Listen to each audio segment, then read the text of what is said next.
जो कर्नाटका और तमिलनाडु में है वहां कोई मुस्लिम नहीं हो सकता। 4 धाम में ये लिखा हुआ वाज़े तौर पर कि सिर्फ हिंदू होगा। पंजाब हरियाणा में गुरुद्वारा प्रबंधन कमेटी में सिर्फ सिख होगा ओनली, और ये उनका अधिकार है, इसको माना गया है। मुस्लिम के साथ में यह अन्याय क्यों है?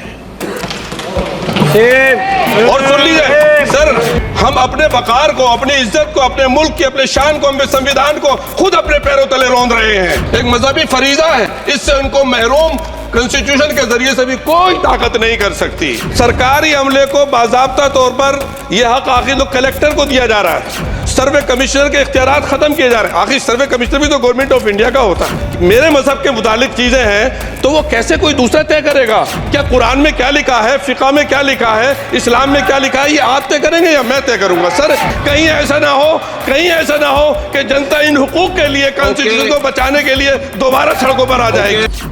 वक्फ संशोधन विधेयक पेश, अखिलेश के सांसद मोहिबुल्लाह नदवी सरकार को दे रहे सीधी चेतावनी।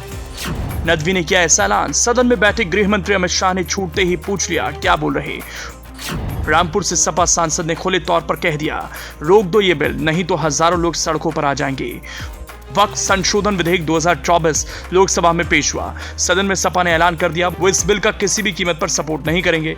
इस बिल के विरोध में समाजवादी पार्टी के सांसद मोहिबुल्लाह नदवी ने सरकार को ऐसी चेतावनी दी, सदन में बैठे गृह मंत्री अमित शाह चौंक गए और छूटते ही पूछ लिया ये क्या बोल रहे हैं। कहा कि मुसलमानों के साथ अन्याय हो रहा है। सपा सांसद ने कहा कि 10 साल से अल्पसंख्यकों के साथ जो हो रहा है वो देखकर रूह कांप जाती है।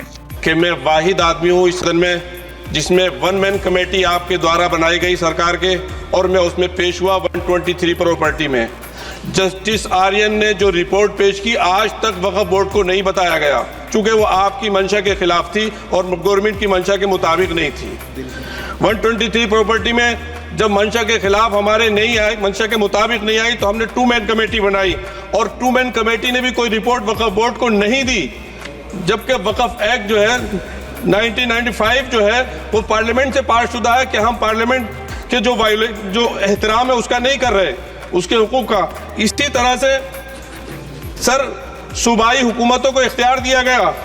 सर हिंदू एंडोमेंट में जो कर्नाटका और तमिलनाडु में है वहां कोई मुस्लिम नहीं हो सकता, और 26 में आर्टिकल 26 का वायोलेशन है। 4 धाम में ये लिखा हुआ वाज़े तौर पर कि सिर्फ हिंदू होगा। बिहार उड़ीसा में भी यही लिखा हुआ है। पंजाब हरियाणा में गुरुद्वारा प्रबंधन कमेटी में सिर्फ सिख होगा ओनली, और ये उनका अधिकार है, इसको माना गया है। लेकिन मुस्लिम के साथ में यह अन्याय क्यों है? और सुन लीजिए सर मैं आपकी तवज्जो के चाहता हूं, दुनिया का सबसे पहला वक्फ खाने काबा मक्के में है। क्या हम उसके ऊपर भी सवाल उठाएंगे कि वहां पर भी हमारा कोई हिंदू भाई हो? हम अपने वकार को, अपनी इज्जत को, अपने मुल्क की, अपने शान को, अपने संविधान को खुद अपने पैरों तले रौंद रहे हैं। और वक्फ एक मुसलमानों का मजहबी अमल है, एक मजहबी फरीजा है, इससे उनको महरूम कॉन्स्टिट्यूशन के जरिए से भी कोई ताकत नहीं कर सकती। रामपुर के सांसद मोहिबुल्लाह ने कहा कि इससे भेदभाव होगा। कलेक्टर को कई अधिकार दिए जा रहे हैं। मेरे मजहब की चीजें कोई दूसरा कैसे तय करेगा? मजहब में दखलंदाजी है। ये संविधान बचाने के लिए कहीं जनता सड़कों पर ना जाए। सर ये हम बहुत बड़ी गलती करने जा रहे हैं, जिसका खुमियाजा हमें अभी नहीं सदियों तक हम भुगतते रहेंगे, क्योंकि हम खुद अपने कॉन्स्टिट्यूशन को, संविधान को, उसकी पामाली कर रहे हैं। अगर हमें इस सिलसिले में मैंने सर पूरा मैंने उसको मध्यम से पढ़ा है, और मैंने पूरी 40 तरामीम जो उसमें गलत है उसको लिखकर जो है वो मैं लेकर आया हूँ। सर इसके जरिए से सरकारी अमले को बाज़ाब्ता तौर पर यह हक आखिर तो कलेक्टर को दिया जा रहा है। सर्वे कमिश्नर के इख्तियारात खत्म किए जा रहे हैं। आखिर सर्वे कमिश्नर भी तो गवर्नमेंट ऑफ इंडिया का होता है। सर ऐसे कैसे कर सकते हैं हम?